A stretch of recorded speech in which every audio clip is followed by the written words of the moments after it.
वृंदावन बिहारी लाल श्री गुरु चरण सरोज रज निज मल मुकुर सुधार वर्णहु रघुबर विमल यस राम जो दायक फल बूढ़ही न तन जान के अज सुमरऊं पवन कुमार बल बुद्धि विद्या देहु मोहि राम हरहु कलेश विकार बोले वृंदावन बिहारी लाल जी जय। कारज मोरे सुधार गजानंद कारज मोरे सुधार कारज मोरे सुधार गजानंद कारज मोरे सुधार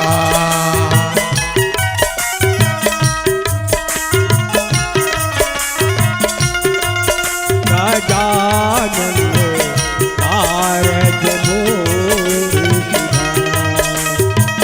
पहली मैं बांधा तोला गजानंद पहली मैं सुमराऊं तोला गजानंद अकेला से बचा गजानंद कारज मोरे सुधार कारज मोरे सुधार गजानंद कारज मोरे सुधार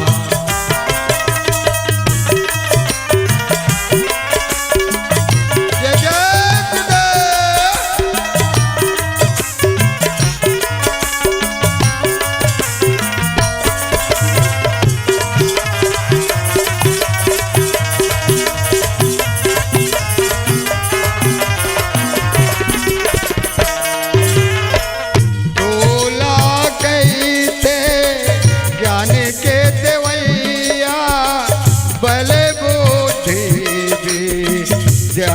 के देवैया बोला कैसे ज्ञान के देवैया बल बोधे विद्या के देवैया बीच भंवर में मोरो डूबत नैया बीच भंवर में मोरो डूबत नहीं आके तय हम बार गजानन कारज मोर सुधार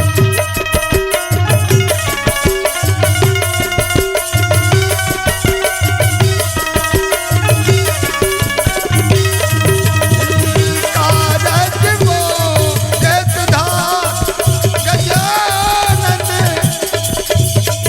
कारज मोर सुधार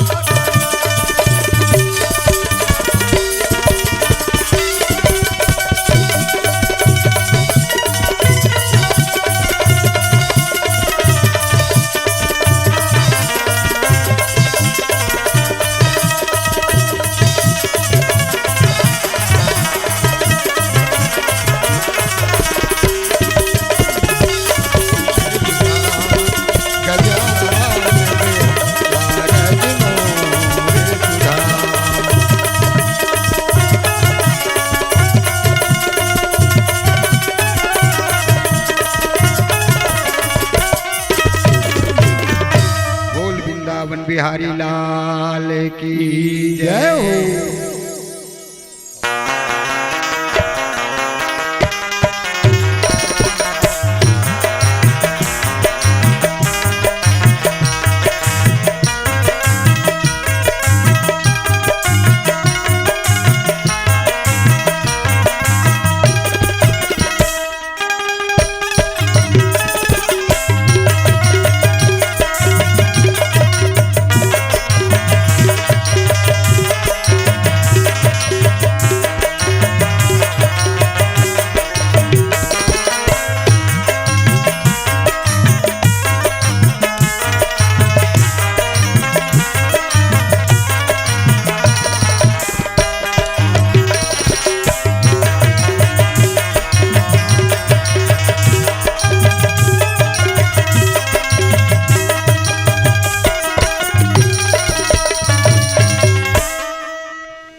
बोले वृंदावन बिहारी लाल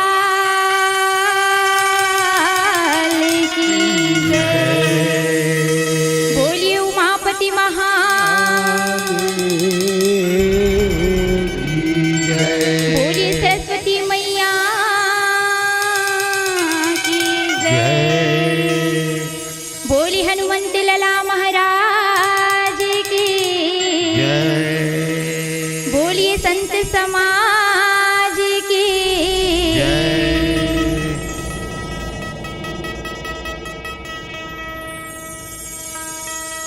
रागी बाबा हो बड़ी ही पावन बेला है हो जी ऐसे सुंदरानी वर्ल्ड में अच्छा आज हमरा सुंदर हो अपन कार्यक्रम के प्रस्तुति दे के सौभाग्य के प्राप्ति हो है बाबा। अच्छा आज है धन्य है हमारे जीवन ला हो जी जिन के थीरा होगा ईमान और तन ला पाए बर बाबा हो भाई लग 84 नीला भटके लागे है पढ़ते भाई पढ़ते रागी बाबा ओ आज हम सब भगवान के कथा ला के बर इस सुंदरानी के स्टूडियो में आए हवन। अच्छा रागी बाबा हो जी ना तो मैं कवि चतुर सुदान हूँ अच्छा फिर भी मैं अपन मति के अनुसार होगा भगवान के कथा ला प्रवेश के प्रयास करत हूँ। अच्छा रागी बाबा हो छत्तीसगढ़ महतारी के कोरा में बसे अच्छा पावन धरा धाम हो माटी महतारी माता शीतला ला कोटि कोटि प्रणाम है कोटि कोटि प्रणाम है। नाम है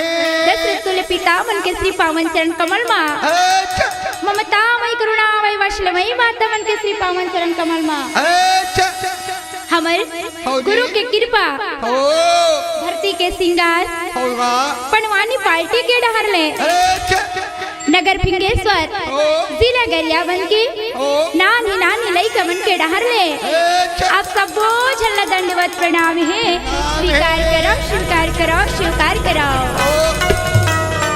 बोली वृंदावन बिहारी लाल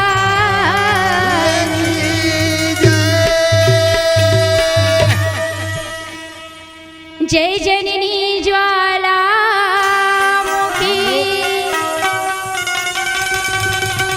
सकल हरण हुई भार और लज्जा मेरी रखो दाई बीच सभा दरबार श्री गुरु चरण सरोज रज निज मन मुकुर सुधार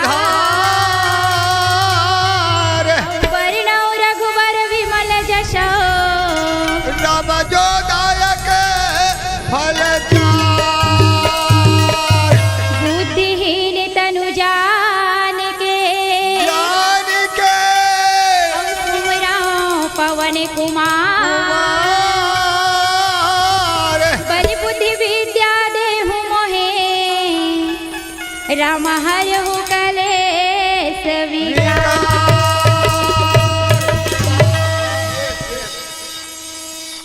बोली वृंदावन बिहारी लाल की बोली उमापति महादेव की रागी बाबा आवो माँ शारदा माँ शारदा की वंदना करथन भगवान गणेश जी की वंदना करथन बोली शारदा मैया की बोली गजानन स्वामी की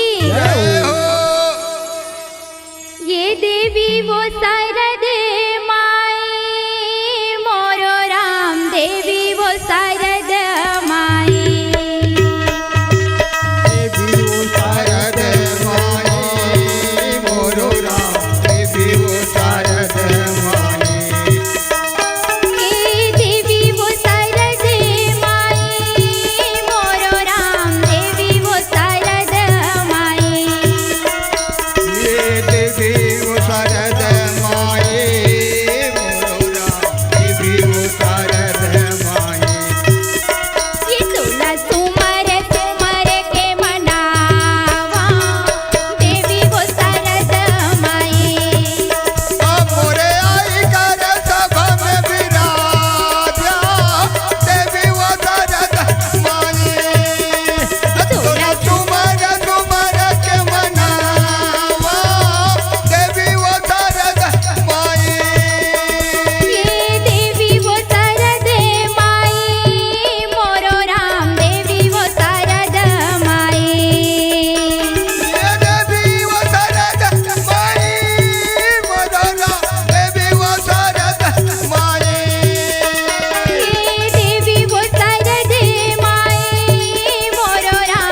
शरद माई ये गरिया बन के कचरा धूर वाला बंदा देवी वो शरद माई ये राजीव के राजीव लोचन ला बंदा देवी वो शरद माई ये 16 सुमर सुमर के मनावा देवी वो शरद माई मोरे आई कर सभा में विराजा देवी वो शरद माई जय जय कृष्ण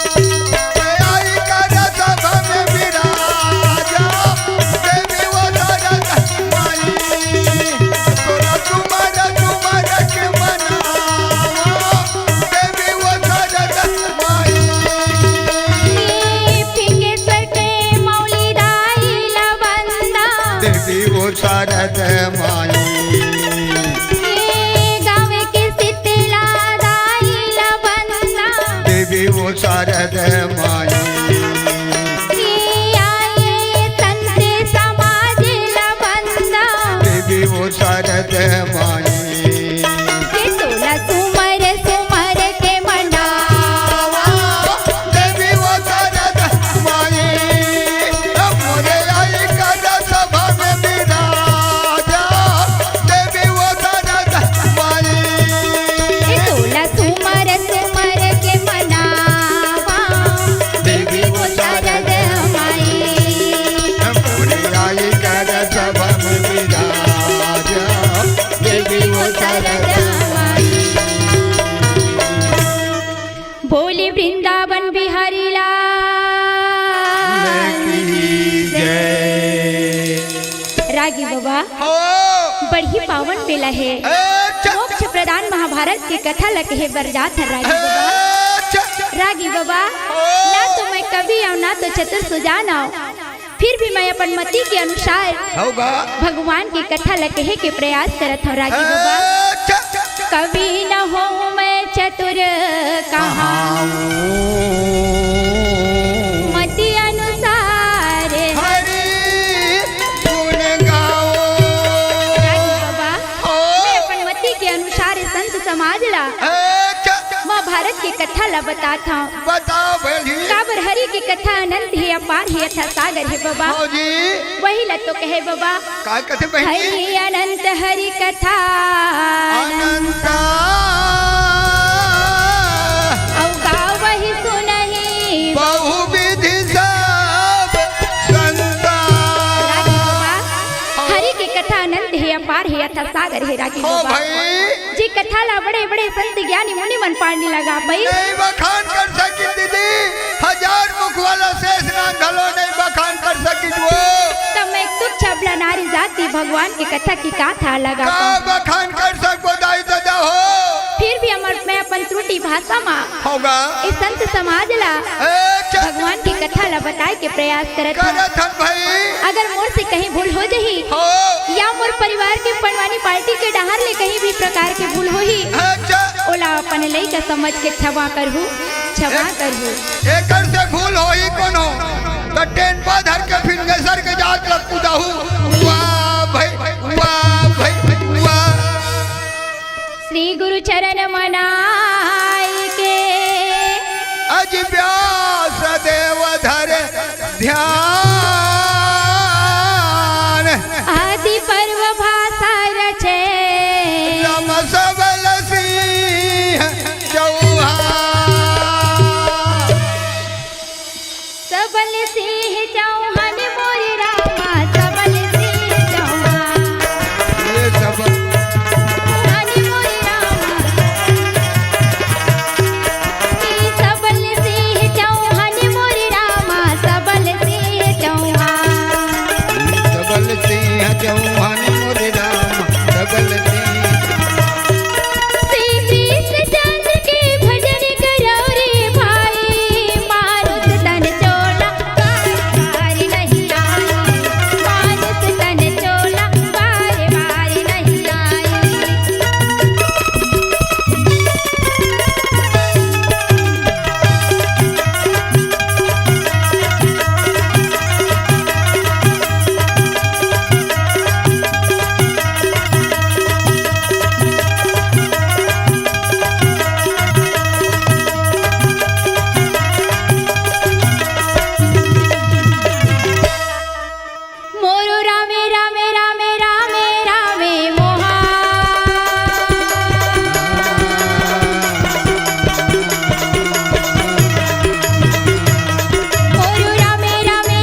रागी बाबा हो जी व्यास नारायण है तो मन में सोचा थे और दिल में विचारा थे भाई रागी बाबा हो व्यास नारायण है तो मन में सोचा थे और दिल में विचारा थे रागी बाबा कैसे राजा जन्म जय है तो राजपाटला संभाला थो ही कई के आज विचार लगावत थे रागी बाबा आज ये सोच के व्यास नारायण हा सुंदर हस्तिनापुर की ओर जाते बाबा ये धीरे धीरे व्यास नारायण रेंगने लागे मधुर मधुर पागुशाला खावेगी धीरे धीरे व्यास नारायण रेंगन लागे हो मधुर मधुर पागुशाला खावेगी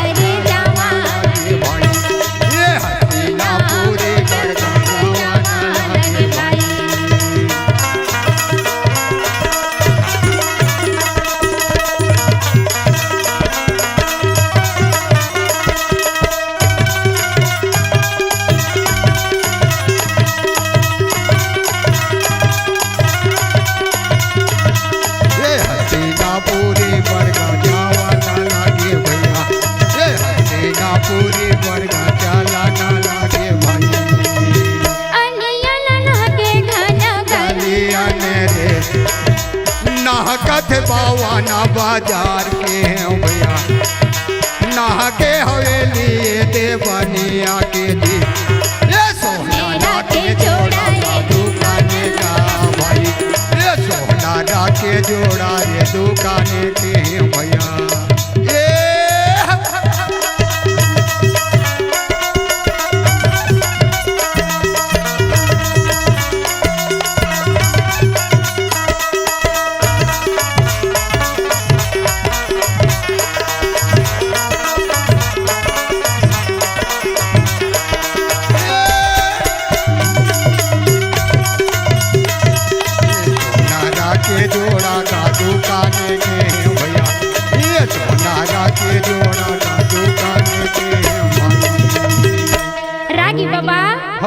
ऐसे करते करते व्यास नारायण है तो 8 दिन के अठुरिया 15 दिन के पास और 30 दिन के महीना में व्यास नारायण है तो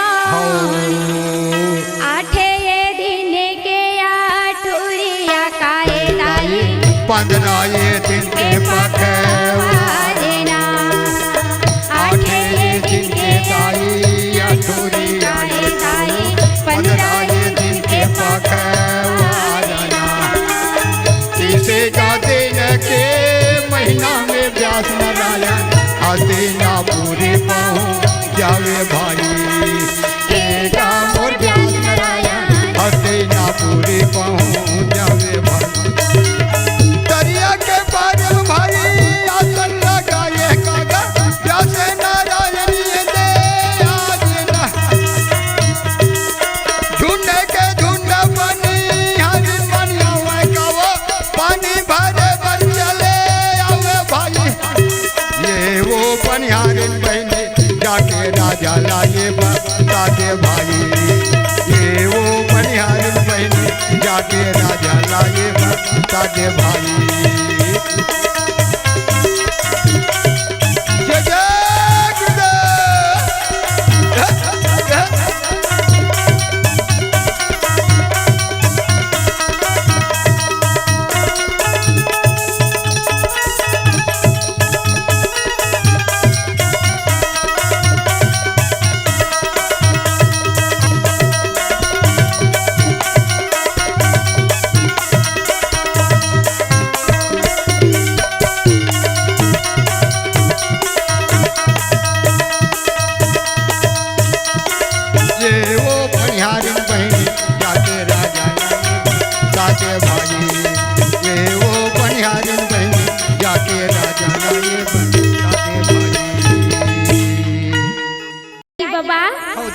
सुंदर पनिहारी बहनी बना राजा जन्म जय ला जाके बतावत है रागी बाबा हे राजा जन्म जय तुर पूर्वज के पितामह व्यास नारायण है सुंदर तरिया के पार में आसन लगा के बैठे हवे रागी बाबा पनियारिन बहनी मन राजा जन्म जय ला कहा थे कैसे हे राजा जन्म जय तुह पूर्वज के पितामह तरिया के पार में आसन लगा के बैठे हवे जेला पर घा के ले आते हो रागी बाबा आज का बात ला सुन के राजा जन्म जय है तौन इतना खुश हो गए बाबा जेकर खुशी के कोई सीमा नहीं रही एक जोड़ी बाजा कहत 10 जोड़ी बाजा आगे काबर राजा के घर में कहा देरी करत देरी नहीं है बाबा राजा हो हाँ और जानता बाबा काय बाजा लगी कहा बाजा भज नहीं देव कारज के बाजा गंधर्व बाजा बाबा जेकर बाजे से ना 33 कोटि देवी देवता मन प्रसन्न रथे बाबा हरिझे रथे कते हाँ ऐसे देव कारज के बाजा लगे है बाबा अच्छा आज के एंड बैंड वाला नो है हाँ वैसे वाला नहीं हो एंड बैंड वाला हाँ तब कैसना वो मोहरी दबों वाला वो हाँ उसने वाला बाजा हरे बाबा अच्छा भज नहीं हाँ बाबा वो मोहरी वाला कल लेल झट झट बहनी काय कर ली है बाबा ओकर ओ मैं देखे वो अच्छा हो बड़ा सावधानी से बजा थे बकरा में हाँ काबर हाँ ताकत भर फूक थे अच्छा हाँ उखरू कभी बैठ के नहीं बजा हाँ काबर वो ताकत भर फूकत रहे जानी मानी लाडू चमके के भगवान ना हाँ। ओकर गाल मन दिखत रहे बहिनी ते ट्रेनिंग ले ले है तैसे लागा थी बाबा वाह बजाक देख दे रहे दीदी अच्छा तो वो मोहरी वाला का कथे जानता जो काय कथे बाबा आ तो पड़ोसी ने तोला बतावा मैं हरे के ठनबा आ तो पड़ोसी ने तोला बतावा मैं हरे के ठनबा जल बाजत हवे जाबो दोनों जन चल जाबो दोनों जन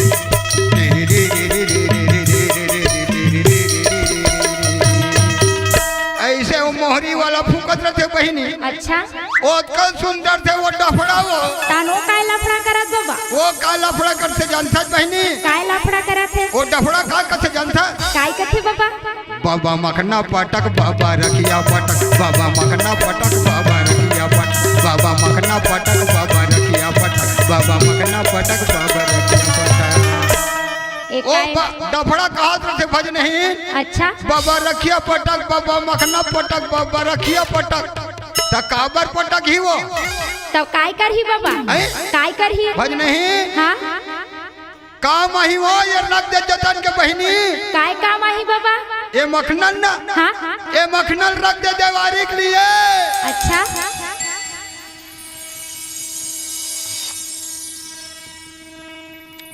और रखिया ला वो तो बहनी छेवारी के लिए वाह भाई वाह तो ले को अकल लागथे बाबा का बारू बने फबेक ले गोठियाई कर कैसे मोला काय मानथस बाबा वाह ते हमर कबला बहनी है जो तमोर बहिनी काय कबे कैसे नहीं जमे हाँ जमे के लिए गोठियाई कर भाई वाह नहीं बनने कदे अंते तंते नहीं गोठियाई कर का बार अंते तंते सबो बिगड़ जाते ना अच्छा आओ आओ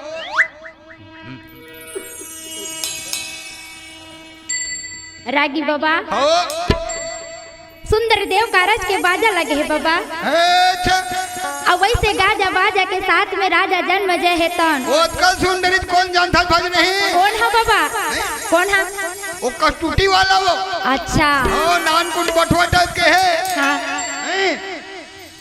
और तोरे बड़े असर जान रही बांधे रखे कन्या में तोरे असर रही सोही तावो तोरे असर निंगरा अलग रही सोही जय जानी मानी कस्तूटी होए के बरोबर रंगत रथे अच्छा हो वो निशान का कथे जानता भज नहीं काय कथे बाबा दादा दीक नहीं दादा दीक नहीं दादा दीक नहीं दादा दीक नहीं दादा दीक नहीं दादा दीक नहीं दादा दीक नहीं दादा दीक नहीं ओ कहत रखे निशान है दादा दीक नहीं दादा दीक नहीं दादा दीक नहीं दादा दीक नहीं ओतकल सुंदर थो नान कुंडमो अच्छा हां ओकर बजियल देखबे ना बहिनी हाँ भारी डिंगरा तोरे असर रही सोही हां वो चश्मा लगा है अच्छा हाँ और उर्माल लेना हाँ। फूल पहन के जेब ले निकाले अच्छा और बांधे कचकी बड़ कच्ची ए बड़ी कचकी बड़ अच्छा और वो का कथे काय कथे बाबा दमऊ काय कथे अरे भला लगे है यार हाँ अरे बाप है भाई बाप हाँ हैं? भले अपन लांघन सो जही अच्छा। लेकिन शरबत तो दे दी ते मांग के दे अच्छा ऐसे कथे जाने बहन भज नहीं ऐसे का वो का कथे काय कथे बाबा जग के बेर मांगबे तद के बेर दी जग के बेर मांगबे तद के बेर दी जग के बेर मांगबे तद के ऐसे दमाऊ कथे वो अच्छा हाँ ऐसा बाजाए बहनी हाँ बाबा हाँ। सुंदर देव कारज के बाजा लगे है बाबा ए, छ, छ, छ, छ। के जोड़ी बाजा दुम दुम बाजे के जोड़ी घूम रही सारे रे भाई के जोड़ी घूम रही के जोड़ी घूम रही ताने रे भाई के जोड़ी घूम रही तान दस जोड़ी बाजा दुम दुम बाजे के बीच जोड़ी घूम रही सारे रे भाई की जोड़ी घूम रही साने जोड़ी घूम रही साने रे भाई बीच जोड़ी घूम रही साने रागी बाबा हाँ जी। एक जोड़ी बाजा कहा 10-20 जोड़ी बाजा लग गए बाबा और सुंदर गाजा बाजा के साथ में व्यास दराल पर घा के ले बाबा और सुंदर राजा जन्म जय है तन ऊंचा स्थान ला व्यास नारायण वर्दीस बाबा सुंदर ऊंचा स्थान में बैठाई और राजा जन्म जय है तन व्यास नारायण के चरण कमल ला धो के चरणामृत दिया थे बाबा रागी बाबा आज व्यास नारायण है तो राजा जन्म जय लकथे कि बेटा जन्म जय सब प्रजामल तो कुशल मंगल में है ना सब बने बने तो है ना बेटा जन्म जय होगा रागी बाबा राजा जन्म जय है तो कथे कथे बहनी हे पितामा काला बताओ पितामा काला बताओ मन के बातें हो ए दे काला बताओ दिल के बातें हो जन्म जय बोले भाई सिया रामा रामा जी सिया रामा रामा भाई बाजे बाजैया तोला बंदाऊंगा तोला सुमरा थावा भाई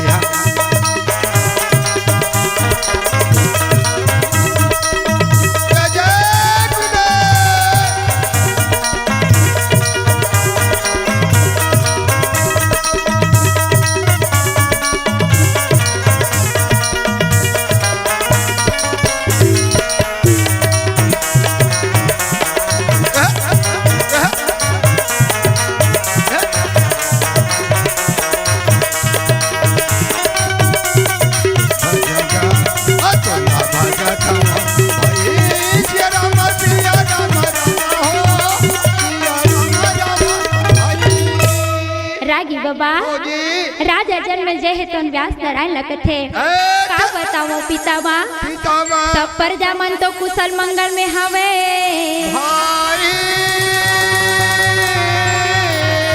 का बताओ पितामा सब प्रजा मन कुशल मंगल में है लेकिन मैं अपन तकलीफ लकाला बताओ पितामा मैं 18 प्रकार के रोग से ग्रसित हूँ पितामा अगर एकर कोनो उपाय हो इसका मोल बता देते पितामा बेटा जन्मे जाए हाँ पितामा ते चिंता झन करगा हाँ काबर हाँ एक रो उपाय है बेटा काय उपाय है पितामा ते एक काम कर जी का काम पितामा ते ना बेटा हाँ तोर पुरखा मन की कथा ला सुनगा हाँ जेकर से ना हाँ तोर 18 प्रकार के दुर्रोग दूर हो जाई बेटा हाँ।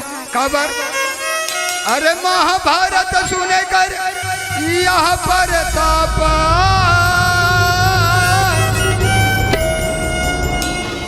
औ जन्म जन्म पाप कर हो वही नासा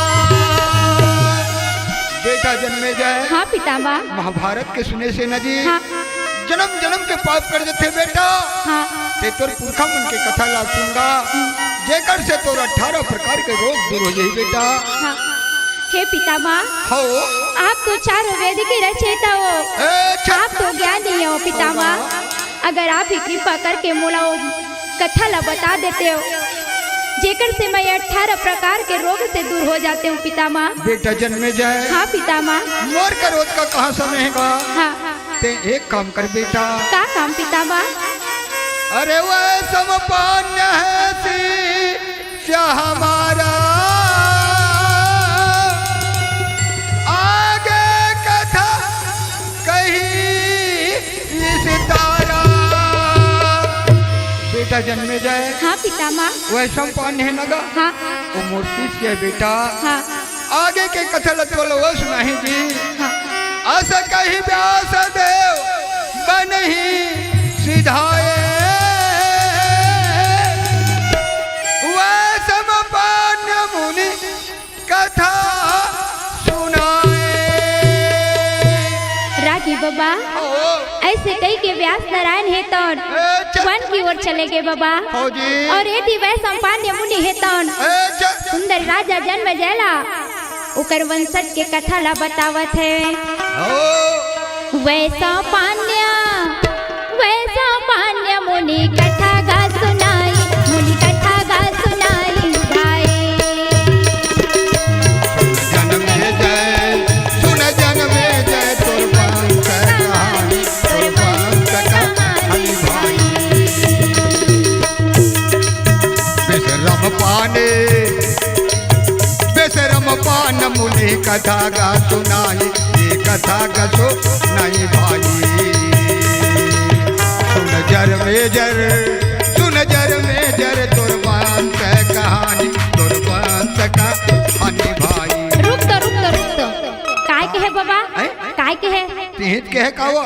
कावर इसने अंते तंते कहा था बाबा। तिहित के है कावा बेशरम पान मुनि कथा सुनाए बाबा। ओ मोला के है रहते हाँ। बेटी मोर आँखी कम दिखते के है तोर बर बने पावर वाला चश्मा ले देऊं बाबा। अच्छा और कान कम सुनाते के है सी ते सिंदरानी आए के पहली ना तोर बर कान के मशीन लगलक ले देते हूं बाबा। अच्छा अंते तंते मत काय कर बाबा। कैसे वो काबर उसने फबीता करा था? काबर उसने फबीता करा था? हम तो उसने सुने नु बेशरम पान मुनि के कौन हो जगह सुने हो दाई दादा हो बेशरम पान मुनि के नाम? कौन हो जगह सुने है काय में? अभी तिही के है आज वो। अच्छा मैं बेशरम पान नहीं की हूँ बाबा। हाँ। वैष्णव पान ने की हूँ। अच्छा बने कान ल सुने कर बाबा। हो कान लगा के बने सुने कर। हो जी तेना उसने अंते तंते करवे ना तो एक काम करवे। कैसे? ए रायपुर के जब का नंदिया खड़ हो ही नहीं हाँ।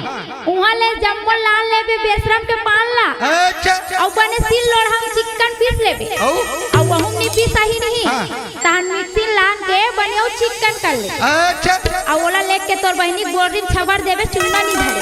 अच्छा अब वो जर ला काय करूं जानता भाज नहीं काय करबे? हो रगड़ रगड़ के पीसू मिर्चा डाल के। अच्छा हो और रगड़ के पीस के ना ये तो दूल्हा सारा तब लहा के नाक में टेढ़ू सारा सर्दी नहीं धरे। वाह भाई वाह ते ओकर संझल लागबे बाबा। काय बात? वो जैसे दिखत नहीं भोलेनाथ सन हाँ। ओमे मत जाबे। अच्छा तीसरा नेत्र खोल ही भाजपा हूं जब ले कहते वाह भाई वाह। बाबा ओ वै संपान्य कथे बाबा। कैसे? वै संपान्य मुनि कथा गा सुनाई, मुनि कथा गा सुनाई भाई। सुन जन्मे जय तुरवंश कहानी, तुरवंश कहानी भाई। जय जय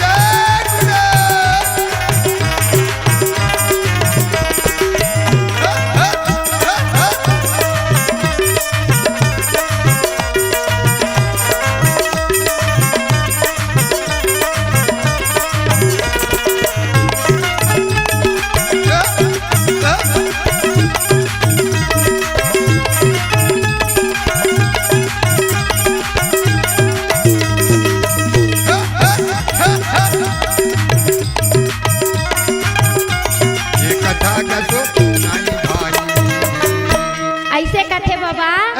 सुंदर वै संपान्य है तौन राजा जन्म जयला ओकर वंशज के कथा ला कहा थे बाबा। अरे प्रथम कहूँ मैं वंश विस्तारा जावे बसत नृपयामित कुमार। बेटा जन्म जय होगा तेना अपन पूर्वज मन के वंशज के नाम ला जान ले बेटा। बता गुरुदत्ता जे बता। तीनों लोक में यशस्वी रही से, अच्छा जिकर तीनों लोक में नाम रही से बाबा। अच्छा ऐसे राजा जन्म जय हो तोर वंशज मन के नाम ला बतावत हूँ बेटा। बता गुरुदत्ता बता। तेवला ध्यान लगा के सुन ले बेटा। हो सुना गुरुदत्ता। कृष्ण के बेटा रे मोर मारी जावे भाई, मारी के बेटा रे तोर सभाया वे भाई। ये भाई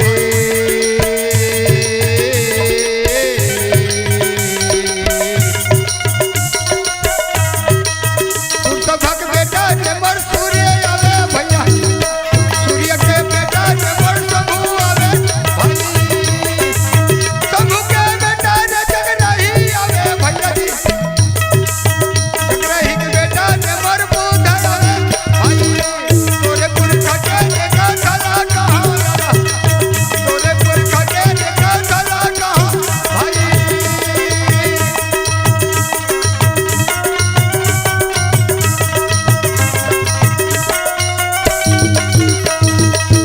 बेटा जन्म जय ते ध्यान लगा के सुन ले बेटा। बता कि गुरुदत्ता तुहर पूर्वज बन के नाम ला मैं बतावत हूँ। बता गुरुदत्ता बता। कृष्ण के बेटा मारीच, मारीच के बेटा पुरसभा, पुरसभा के बेटा सूर्य, सूर्य के बेटा शंभु, शंभु के बेटा नक्षत्रपति, नक्षत्रपति के बेटा बुध, बुध के बेटा अनुपम, अनुपम के बेटा नहुष, बेटा रे मोर जन्म जय भाई।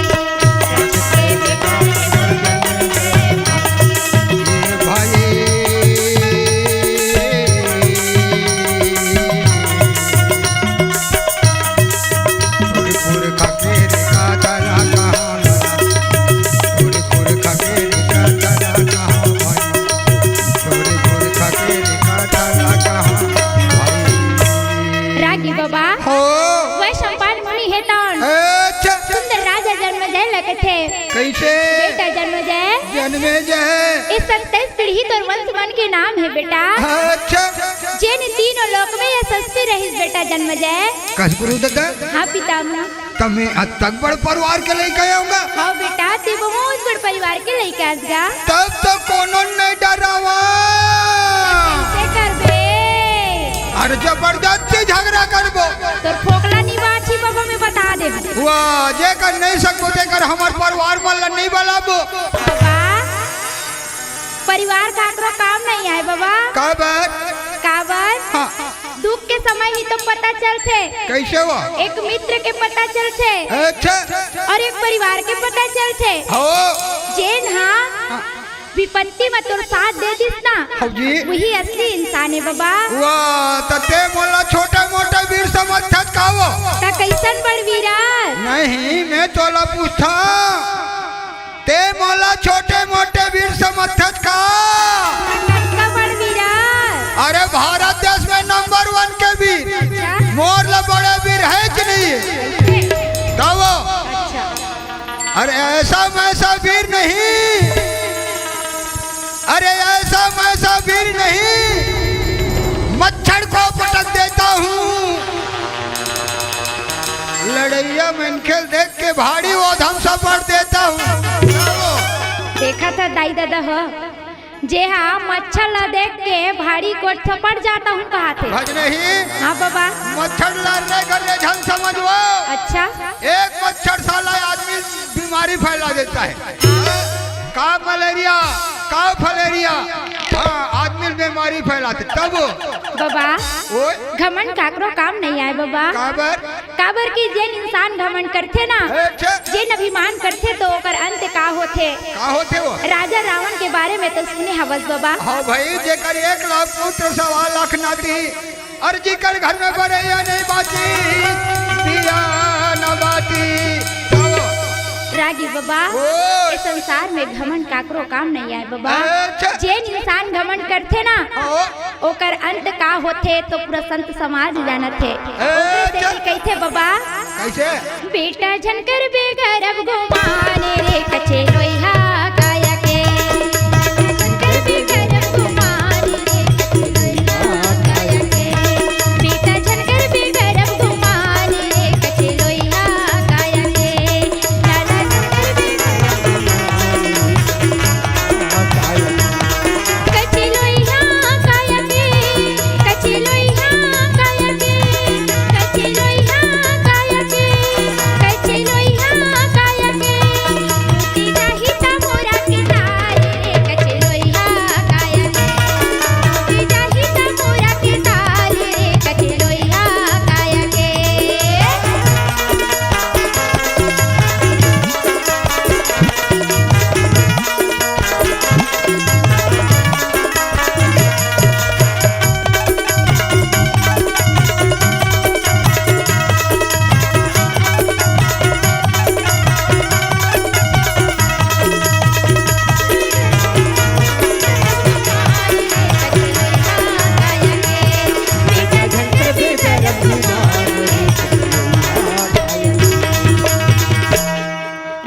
बाबा हो जीवन में कभी घमंड नहीं करना चाहिए। नहीं करना चाहिए भाई। रागी बाबा हो ये मानो तल लपाए बर बाबा अच्छा भगवान घलक तर से है रागी बाबा। अच्छा इस संसार में घमंड काकरो काम नहीं आए बाबा। भाई काबर अब आज सुंदर कन के वह सोमपान मुनि है तौन अच्छा राजा जन्म जय लकठे ऐसे हे राजा जन्म जय हो 100 भाई कौरव 5 भाई पांडव।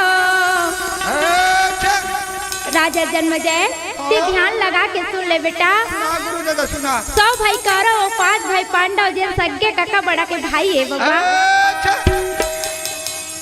आज 100 भाई कौरव होगा धृष्टराज के पुत्र होय अच्छा पांडु के 5 जन पुत्र अच्छा और धृष्टराज के 100 जन पुत्र। अच्छा रागी बाबा हो पांडु के 5 जन बेटा हो धर्मराज अच्छा अर्जुन होगा भीम नकुल सहदेव अच्छा और धृष्टराज के 100 जन पुत्र। अच्छा तो उनकर बन के काका नौरी भज नहीं उकरो मन के नाम रहीस बाबा।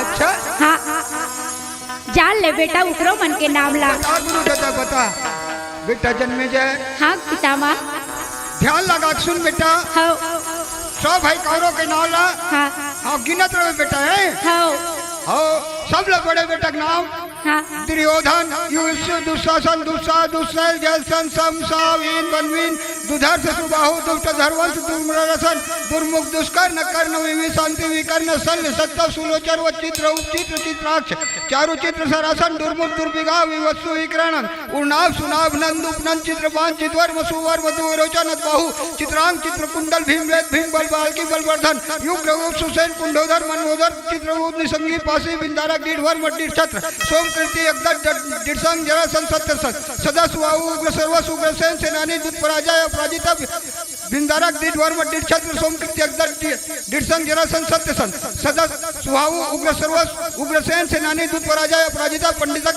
विश्राक्ष दुराधर दीर्घट सुहत स्वर्चस बाद वेद अतिथि कदो ब्रध्यासी नाग दंत अग्राजी कवाची करधन दंडी दंधर धनुग्रह उग्रह भीमरथ बिरबाहु अलोलोप अभय रुद्रकर्मे अनाधरिस कुंड भेदी विरावी परमार्थ परमार्थी दिधिरोम वैद्युर दीर्घबाहु कनक होजा कुंडासी वीरसज बेटा जन्मे जाए हाँ, एक तो 100 भाई ना 100 भाई कौरो मन के ना हो बेटा हाँ।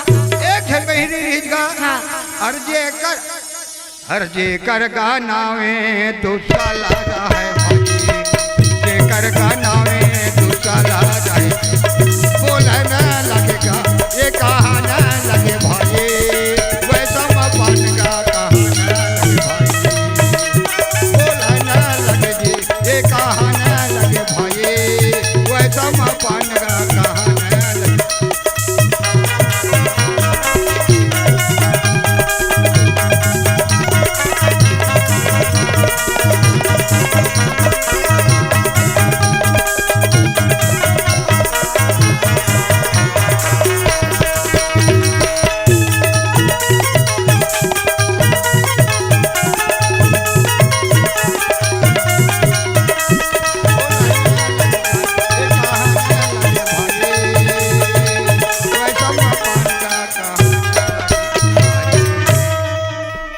बेटा जन्म जय 100 भाई कौरव के घलक जन्म हो है बेटा।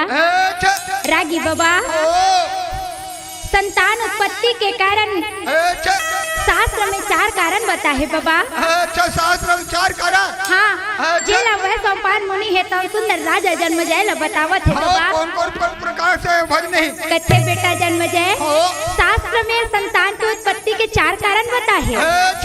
एक होते तो यज्ञ पुत्र और दूसरा होते तो दृष्टि पुत्र। अच्छा दृष्टि पुत्र देखे मोटे कते हाँ और तीसरा है वे वरदानी पुत्र। अच्छा और चौथा है तो माता पिता के कर्तव्य पुत्र रागी बाबा जानता यज्ञ पुत्र में कौन कौन हो अरे कौन हरे भज नहीं यज्ञ पुत्र में राम लक्ष्मण भरत शत्रुघ्न हो। अच्छा ये मन चारो भाई यज्ञ पुत्र एक दे हाँ और दृष्टि पुत्र में ना पांडु और दृष्टराज अच्छा और विदुर होइस बाबा। अच्छा ये मन दृष्टि पुत्र एक दे और वरदानी पुत्र में अच्छा कौन होई भाई 4 भाई पांडव और 100 भाई कौरव होइस बाबा। अच्छा और माता पिता के वरदानी पुत्र हम सब हरण अच्छा माता पिता के कर्तव्य पुत्र हम सब हरन बाबा। अच्छा जे संसार में आए हैं ना, जी जिन माता पिता के सेवा करते ना, अच्छा यही औलाद दुनिया में श्रेष्ठ है बाबा। हो जी जैसे श्रवण कुमार के बारे में सुने ना बाबा, हो जी कैसे अपन अंधरी अंधरा माता पिता ला कांवर में बोही के चारों धाम ला घुमा है बाबा। अच्छा ए मानव तन ला पाए वरना बाबा, हो जी भगवान है घलक तरस से बाबा। तरस से बहनी कांवर ए मानव तन असल जीवन कौन हो नहीं है, अच्छा ए तन ला पाए वरना बाबा, लक 84 योनी ला भटके लाख थे बाबा। तब मानुष तन ला पाया हाँ, का एक बार विचार करके देखन बाबा, कैसे? कि ये लक 84 योनी से पहली हम का जीव रहेन, अच्छा का टेटका रहेन, का गिरिया रहेन, का माछी रहेन, का मच्छर रहेन। अच्छा लक 84 योनी ला भटके के बाद में ये मानव तन मिले है बाबा। ओ हम जोक बने रहता वो अच्छा भैंसा बोल रही धरता हाँ, ओकरे से ती उसने दिखा था बाबा। वाह भाई वाह। रागी बाबा, ये मानव तन ला पाए बर भगवान हतर से है बाबा। अच्छा मिला तो बाबा गोस्वामी तुलसीदास झलक लिखे है बाबा। का कथे बहनी कलयुग तरन उपाय न कोई, राम भजन रामायण। रागी बाबा, ओ ए मानव तन ऐसे अनमोल है, हो जी जेला ए नर के समान हो कौन हो नहीं है बाबा। अच्छा नर तन सम नहीं कौन, औ जीव चराचर जा।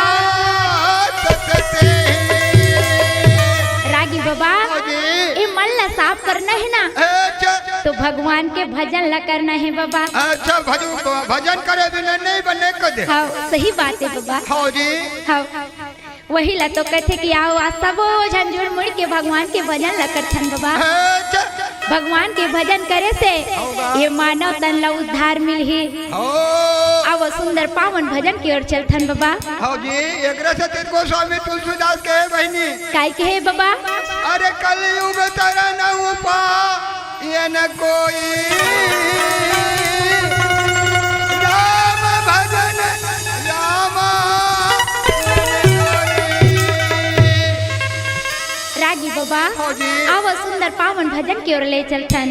अच्छा भजन करो रघुवर के संगी, भजन करो रे, भजन करो गिरधर के संगी, भजन करो रे,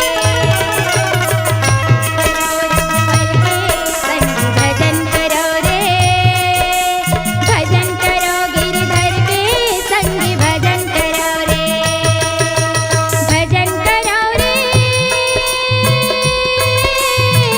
ये पावन ब्रज गंगा के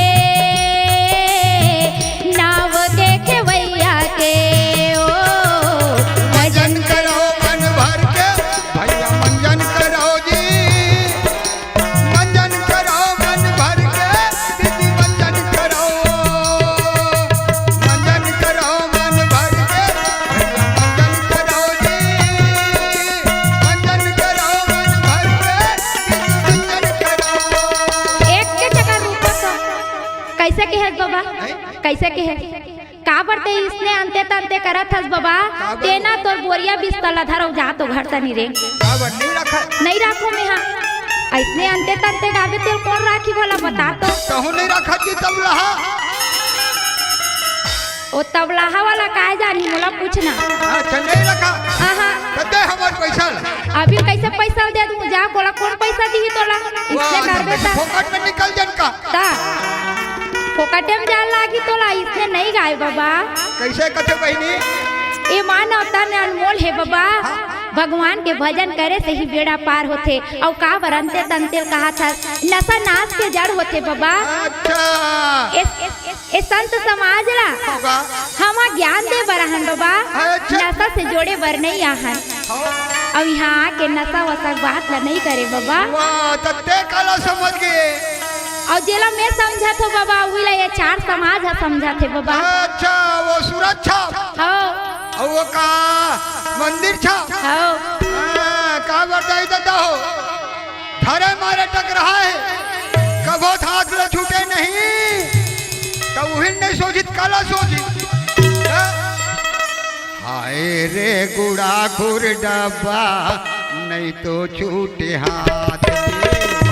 आए रे गुड़ाखुर डब्बा, नहीं तो छूटे हाथ ले। चाहे मार गाली देवे, चाहे मार गाली देवे, चाहे छोड़ जा। हाय रे गुड़ाखुर डब्बा, नहीं तो छूटे हाथ ले। हाय रे गुड़ाखुर डब्बा, नहीं तो छूटे हाथ ले।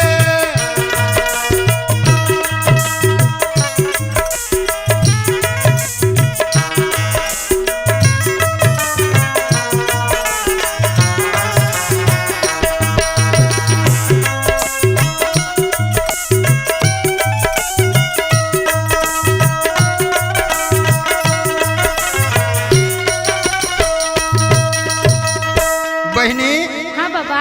मैं वो सूरज छाप गुड़ाखुल घसे पर नहीं कहे वो तो काला कहे बाबा। वही समझ समझ के फेर है बहनी। हाँ हैं? वो कैसे बाबा? ये बात थे कहना, हाँ वही बात मुँह के बहनी। कैसे कहे बाबा?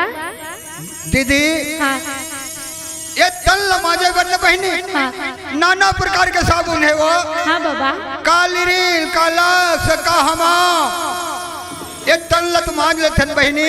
हाँ लेकिन मन लमाजे बनना ये सत्संग रूपी सोडा साबुन के जरूरत पड़ती दीदी। अच्छा। मैं वो मंजल न घसे पर नहीं कह बहनी। हाँ ये तन अतका महिला है मन जेला झन पूछ बहनी।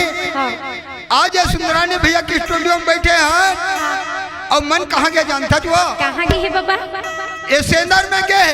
अच्छा। माखन भैया घर के मखना फरे, अच्छा। रखिया फरे, ओला चोराक ले अंते और बड़ी बनाते ते 1 महीना पूर्ति मन कहाँ दौड़े है वो सेंदर में। अच्छा। तो बहनी हाँ बाबा। ये मन ल मांझे बर के हैं वो मंजल ल गुड़ाखुल शेर छाप गुड़ाखुल ल घसे बर नहीं के हैं बहनी। सही बात है बाबा। तब ये समय समय के फेरे बाबा। हो भाई ये मान और तन लतारे वर तो केवल भगवान के भजन है। जरूरी दीदी जरूरी वो भजन करो रघुवर के संगी भजन करो रे। भजन करो गिरधर के संगी भजन करो रे। भजन करो रघुवर के भैया भजन करो जी। भजन करो गिरधर के संगी भजन करोगा। भजन करो रे ये पावन ब्रज गंगा के नाव के खेवैया के ओ। भजन करो रघुवर के भैया भजन करो जी। भजन करो रघुवर के संगी भजन करोगा। भजन करो रघुवर के संगी भजन करो रे। भजन करो गिरधर के संगी भजन करो।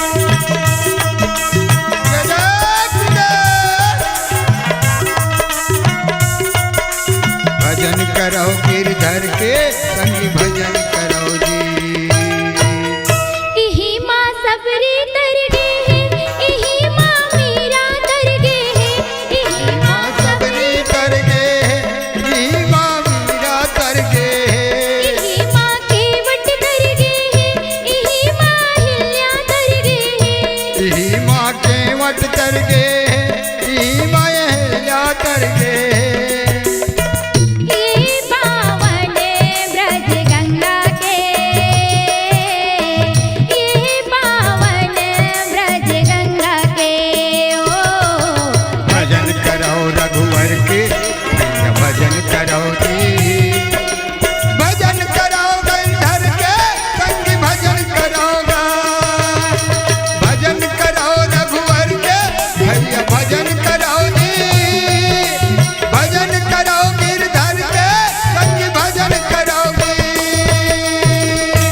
रागी बाबा आओ। ऐसे भगवान के भजन करे से ना ए, ये जीवन है तौन बेड़ा पार होते बाबा। हो जथे भाई के पार माँ शंकर भोला बेल पान नरियर चढ़ावा तोला दे दे वरदान मोला शिव शंकर भोला।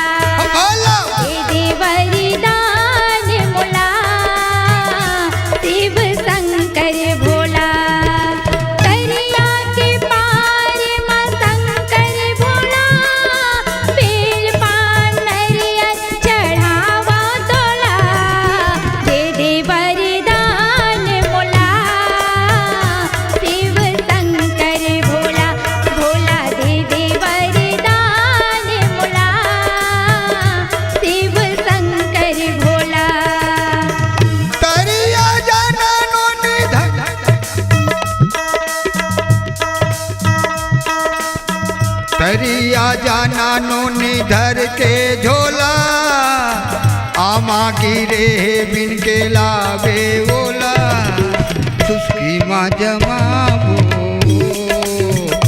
नोनी करके खुला ए सुस्की माँ जमाबो नोनी करके खुला। काय कहे बाबा का बरंते तंते करत हस का थोंगा तेनी जानत का बाबा कैसे हो हमन तो कभी रहन बाबा। अच्छा हम कभी रहा कभी नहीं रहा वाला है वो। अच्छा ओकरे से दियंते तंते जमा देत हो का वो आती ही कह का भज नहीं काय कहे हम कैसे कि हम बता तो तरिया जाना नोनी धर के झोला आमा गिरे बिन के लावे बोला बने जमा का है सुस्की माँ जमाबो नोनी करके खुला। मोला तैसे लागत है आज जमा का हस लागत है वाह नहीं जमायन बहनी तो का बरंते तंते करत है कैसे वैसे नहीं कहे बाबा तो हमन तो कभी रहन हम कभी रहा कभी नहीं रहा वाला देख के मौका देख के नाक के खाले में डांट देता रागी बाबा ओ ए संसार में ना हर जीव ईश्वर के अंश होते बाबा वही लग तो कहते ईश्वर अंश जीव अविनाशी हो जी हर जीव ईश्वर के अंश है बाबा चाहे वो नामचीन जीव चाटी के क्यों ना हो तो ईश्वर के बनाए हुए देने बाबा। लेकिन आज का देखबे एक जीव के पूजा होते तो एक जीव के हत्या होते बाबा। कबीर साहेब कहे बाबा कैसे हो साहेब बंदगी साहेब बंदगी साहेब बंदगी साहेब बंदगी साहेब बंदगी साहेब बंदगी साहेब बंदगी साहेब बंदगी साहेब बंदगी साहेब बंदगी साहेब बंदगी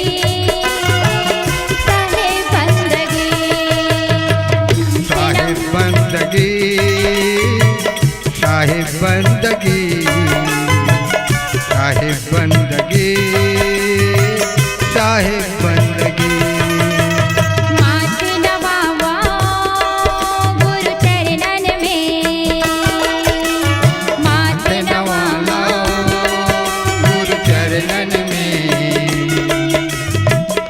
संवर जय जिंदगी साहेब बंदगी साहेब बंदगी साहेब बंदगी साहेब बंदगी।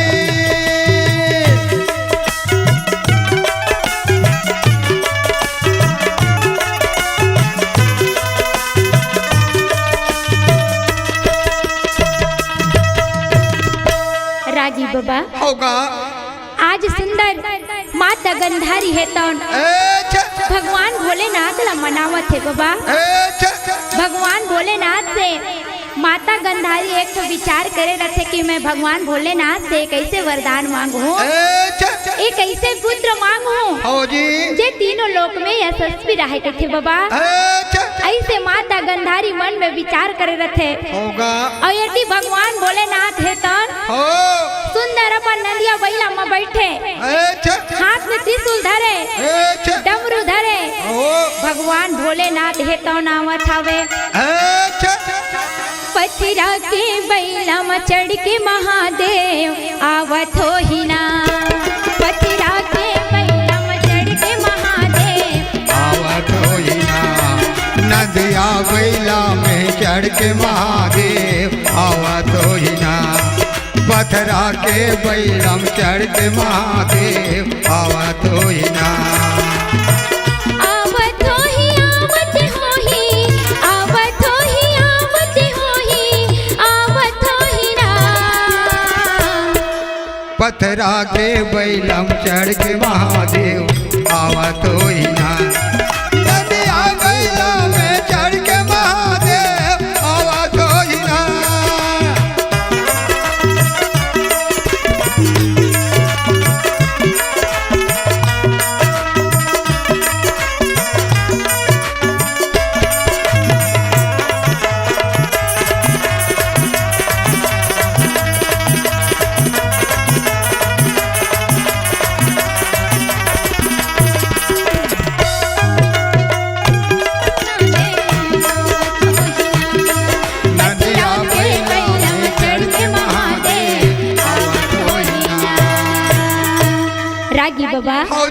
भगवान भोलेनाथ है तो सुंदर अच्छा नदिया बैला में बैठ के हाथ में डमरू और त्रिशूल धर के भगवान भोलेनाथ है तो अच्छा माता गंधारी ला दर्शन दे बरात है बाबा आवत है रागी बाबा फौजी माता गंधारी हा धोवा धोवा चौर और बेल पाती ला भगवान भोलेनाथ ला चढ़ावत है अच्छा रागी बाबा ओ भाई आज संसार का शिवमय हो गए है अच्छा एक संत के आए से आज ये पूरा संत समाज शिवमय हो गए हो भाई काय कथे बाबा काय एक कथे? लोटा जल सारी समस्या का हल हो भले झन होत मत होय कर दे वैसे कथे ना बाबा फौजी लेकिन मैं एक बात कहना चाहती हूँ संत समाज रा बाबा का बात कथत जब बहनी हमें एक लोटा जल कोई प्यासे व्यक्ति ला नहीं देन बाबा फौजी जब हम बूंद बूंद पर अपन माता पिता ला दरसा डरे दरसा डरे प्यासे व्यक्ति ला पानी नहीं पिलाएं बाबा नहीं पियायन बहनी कोई बेसहारा के सहारा नहीं बने हो टका एक लोटा जल कथस बाबा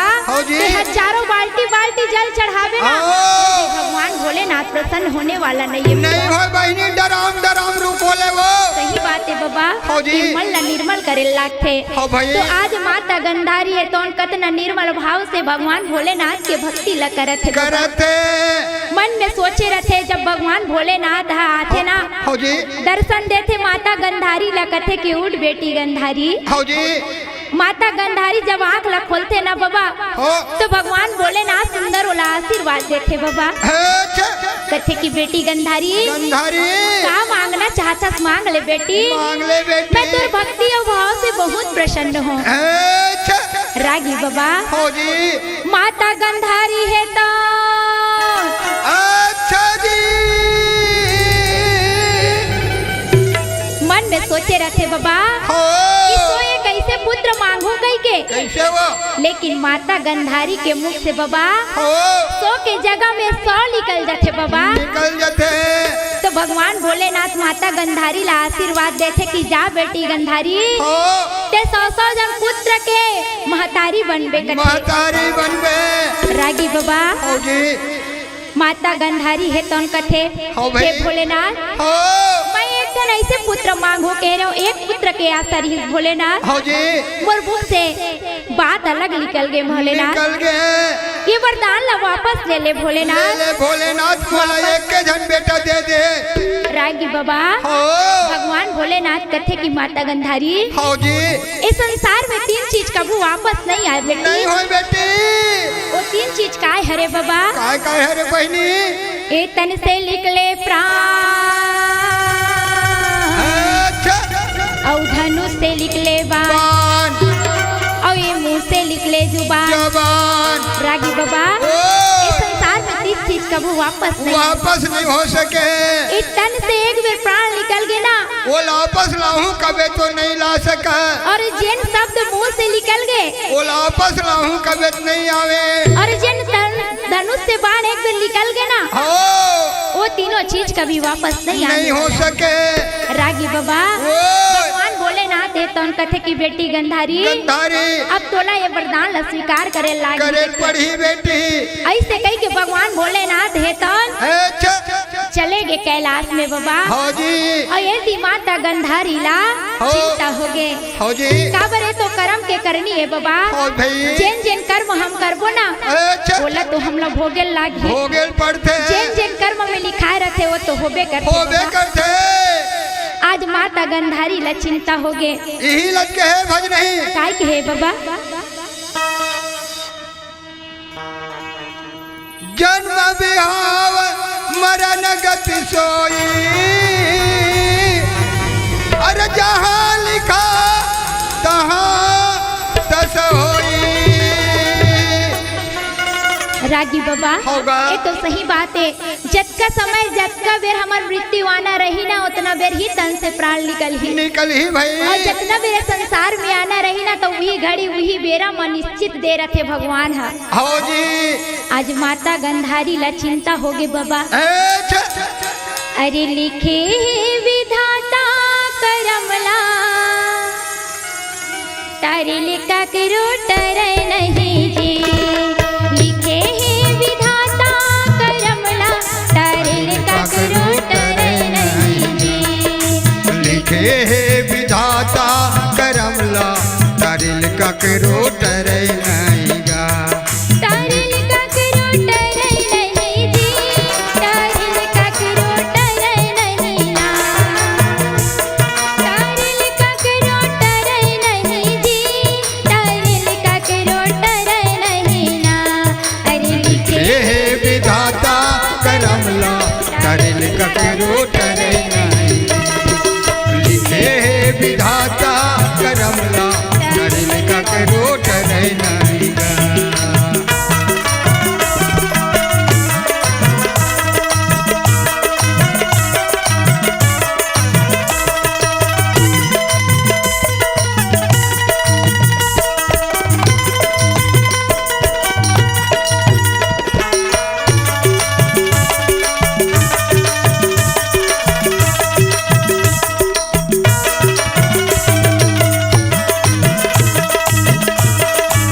रागी बाबा माता गंधारी है तन गर्भवती हो गए बाबा और माता गर्भवती हुई सा गंधारी है तो ये संसार के नियम है बाबा कैसे एक महतारी है होगा अपन कोख में अपन लड़का ला 9 महीना तक के गर्भ में रखते भाई जेन महतारी है 9 महीना तक गर्भ में रखते और जैसे 10वां के छाव लगते न बाबा हाँ जी तो माता है तो अपन पुत्र या पुत्री ले संसार में जन्म देते लेकिन माता गंधारी के एक साथ का होते बहनी आज 1 महीना बीत गए 2 महीना बीत गए 3 महीना बीत गए 4 महीना बीत गए ऐसे करत पूरा 9 महीना का 12 साल बीत गए बाबा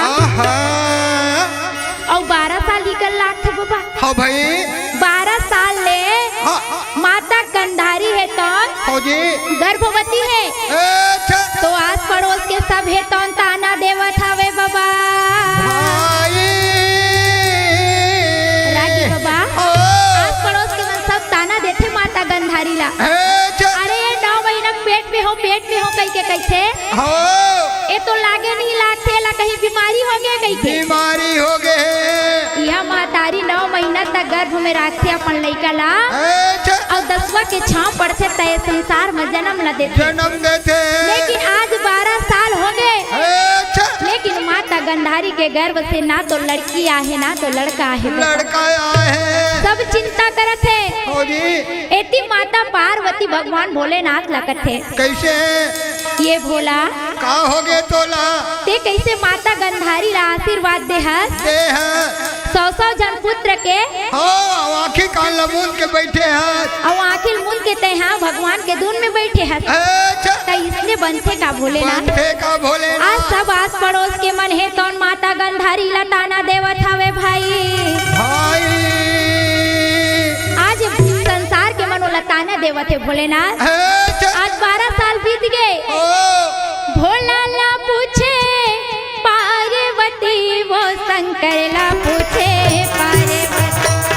भोला ला पूछे पार्वती का शंकर ला पूछे पार्वती भोला पूछे पार्वती का शंकर ला पूछे पार्वती भोला ला पूछे पार्वती जी शंकर ला पूछे पार्वती हरि दर्शन कब होइए भोला ला पूछे पार्वती नमा दर्शन कब होए जी भोला ला पूछे पार्वती झोला ला पूछे चाहे पति वो शक्कर ला पूछे चाहे पति झोला ला पूछे चाहे पति वो शक्कर ला पूछे चाहे पति भजन है का होगे बाबा ते का मिलाना कब होए जी भोला ला पूछे पार्वती तुझसे मिलाना कब होएगा शक्कर ला पूछे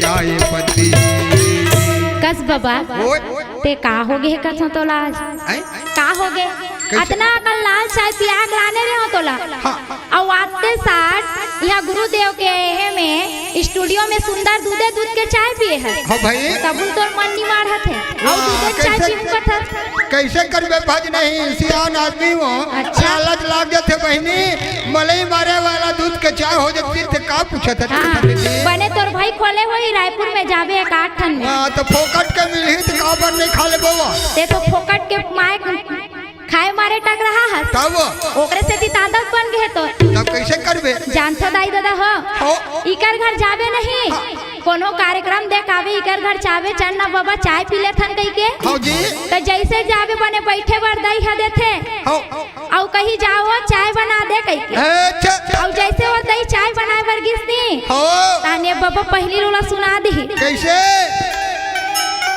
चाय बना दे वो कहा तो वो डोकरी समझ जाते कैसे बना दे कई के अच्छा दूध नहीं है केहल कहा थे कैसे और एती बड़ डोकरा फिर कहा थे दूध नहीं है का कहा अच्छा ओती डोकरी का आवाज नहीं है कहा दूध नहीं है तो ये डोकरा कथे दूध नहीं है कहा बेटी कथे तहा मन कथन लेन का होई बाबा लाले चाल चाल निपट जबो तो एती फिर चिल्लावत है बने लाल चाय बना दे वो कहा था चाय पत्ती नहीं है का और ऐसे चिल्लाते डोकरी समझ गए तहा लाल चाय बना मतलब चाय पत्ती नहीं है के लागी कही के हो वो वतीलवा उत्तर देवा थे कैसे चाय नहीं है कहा थे चाय पत्ती नहीं है कही के अच्छा ऐसे चतुर है हाँ भाई। कथन ले बाबा रहन दे कैसे मक्खी चूस कंजूस अच्छा और यहाँ आके मनमाने दूध चाय के लालसा करत है हो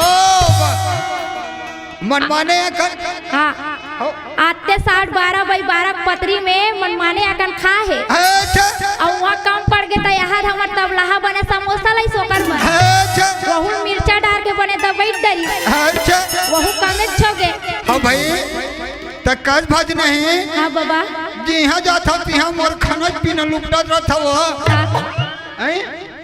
मैं 12x12 पतरी बिछा खा तो 16x16 पतरी बिछा खा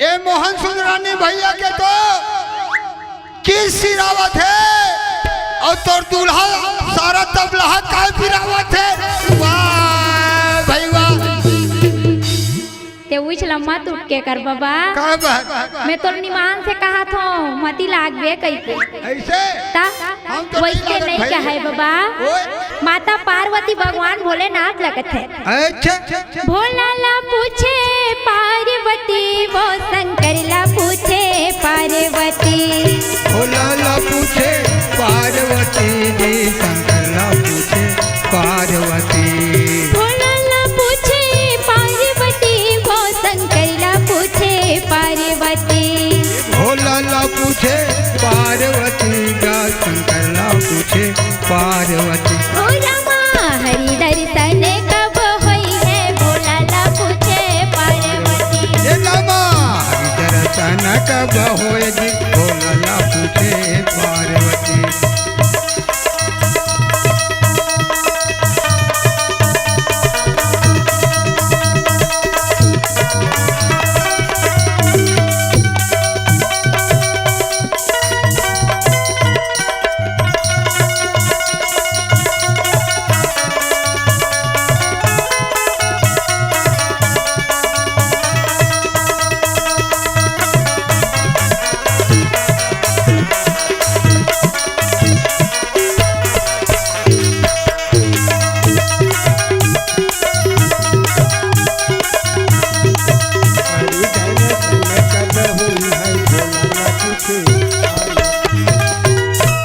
रागी बाबा हो माता पार्वती है तन भगवान भोलेनाथ लगत है अच्छा वरदान तो देहस भोलेनाथ हो आज 12 साल पूरा हो गए अच्छा लेकिन माता गंधारी के प्रसव पीड़ा चालू नहीं हो है हो जी और ते ऐसे ध्यान लगा के बैठे हस भोला अच्छा तो लका हो गए है हो वरदान देहस तेरा तो सफल करेला लागी अच्छा रागी बाबा हो भगवान भोलेनाथ है तौन कथे माता पार्वती ला कैसे बने का हाथस पार्वती पार्वती मैं तो ध्यान में मग्न हो गए रहे हूँ हो भुला गए रहे हूँ बने याद दिलास पार्वती अच्छा रागी बाबा हो जी भगवान भोलेनाथ ऐसे कृपा करीस अच्छा कि माता गंधारी के प्रसव पीड़ा चालू हो गए चालू हो गए रागी बाबा हो इस संसार में होगा अगर कोई सबसे ज्यादा पीड़ा है ना बाबा अच्छा तो वो है प्रसव पीड़ा बाबा पीड़ा इस संसार में होगा जैन महतारी अपन लइका ले संसार में जन्म देते ना जन्म देते वो पीड़ा से बढ़ के संसार में कोई पीड़ा नहीं है बाबा हो नवा जन्म धर के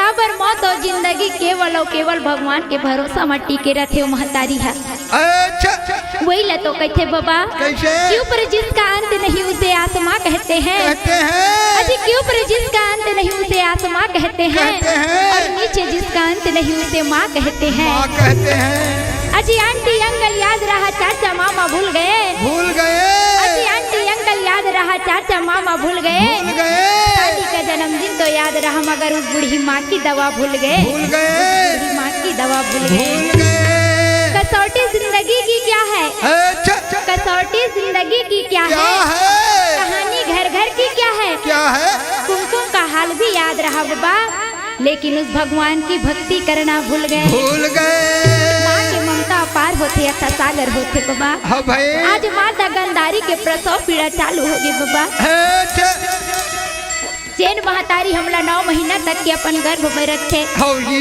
आज माता गंधारी के जब प्रसव पीड़ा चालू हुई बाबा अच्छा तो माता गंधारी के गर्भ से हो ना तो ना तो लड़का इस बाबा अच्छा बड़े जान मांस के गोला गिरिस बाबा।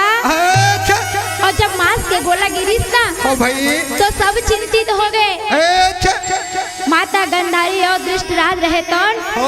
बड़े बड़े संत मुनि ऋषि ज्ञानी मल्ला बुलाइस बाबा। अच्छा ध्यान लगा के पूछिस हो तो संत ऋषि मुनि बना विचार करके देखते अच्छा अरे ये तो भगवान भोलेनाथ के दिए वरदान है वरदान है और ये वरदान सफल नहीं हो सके हो जी लेकर कहीं ना कहीं उपाय तो करे लागी लागी रागी बाबा। हो जी तो बड़े जान मांस के गोला ला साधु संत मन काय करी जानथस का बाबा। करी बहनी ओला 100 टुकड़ा में काटिस बाबा। अच्छा वही ला तो कहे बाबा हो जी अरे 100 कुंड खना हमाई के और घृत देत भरा भरा और मांस के टुकड़ा ला डाल के रम जीव दे तपरा रागी बाबा। हो जी साधु संत बनना हो जी वो मांस के गोला के 100 टुकड़ा करिस बाबा अच्छा और 100 कुंड खना है अच्छा और वो मांस के टुकड़ा ला 100 टुकड़ा में करत करत एक होगा। टुकड़ा उपरहा हो गए बाबा। अच्छा 101 टुकड़ा हो गया 101 टुकड़ा हो गए बाबा। अच्छा तो वो 101 टुकड़ा ला काय करी जानथस बाबा का करी बहनी जेने 100 कुंड खना है ना अच्छा त एक कुंड में दूठन मांस के टुकड़ा ला डाली बाबा। डाली ओकर से कौन उत्पत्ति होई कौन हो बहनी दुर्योधन और ओकर बहिनी दुशाला उत्पत्ति दुशाला होए ऐसे प्रकार के वह सोमपान मुनि है तो रागी बाबा। अच्छा सुंदर राजा जन्म जय लगत है हो जी बेटा जन्म जय हो ऐसे प्रकार के हो 100 भाई कौरव के जन्म होइस बेटा जन्म होई बेटा रागी बाबा। हो जिन 100 भाई कौरव के जन्म होइस ना अच्छा आज माता गंधारी और दृष्टराज के भाग जाग गए जागे बहनी सुंदर नामकरण संस्कार करत है हो वही ला तो कहे कैसे तोला देखे बर नैना तरसे जात राम देखे बर नैना तरसे जात राम तोला देखे बर नैना तरसे जात राम देखे बर नैना तरसे जात राम।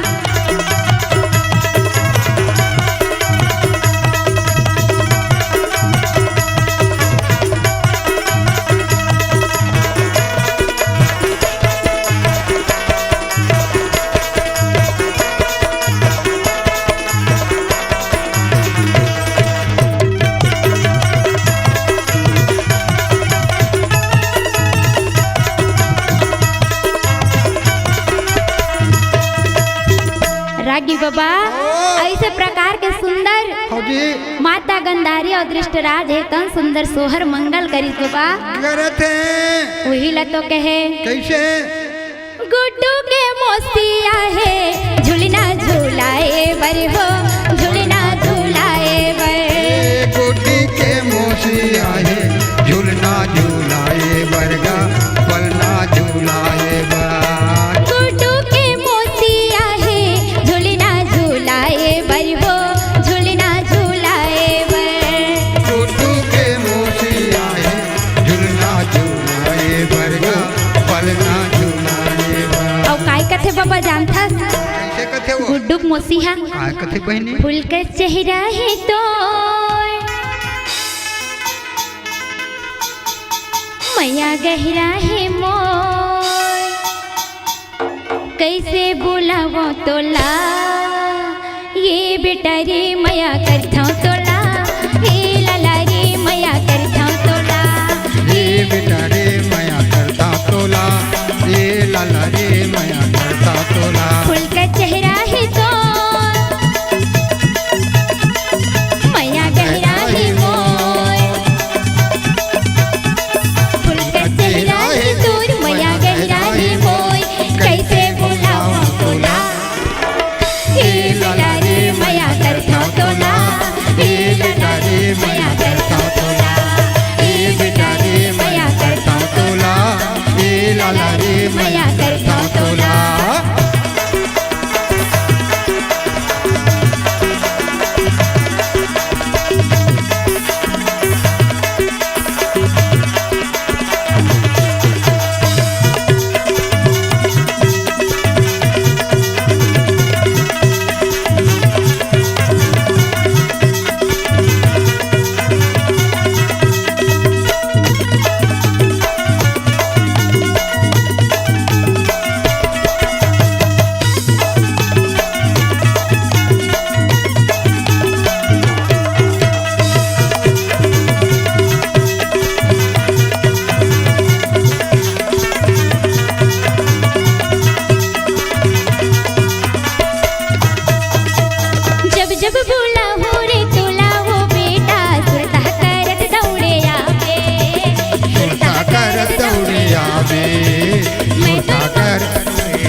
के सुंदर सोहर मंगल लगईस बाबा हो जी और सुंदर जन्मोत्सव ला मनईस हो बोले वृंदावन बिहारी लाल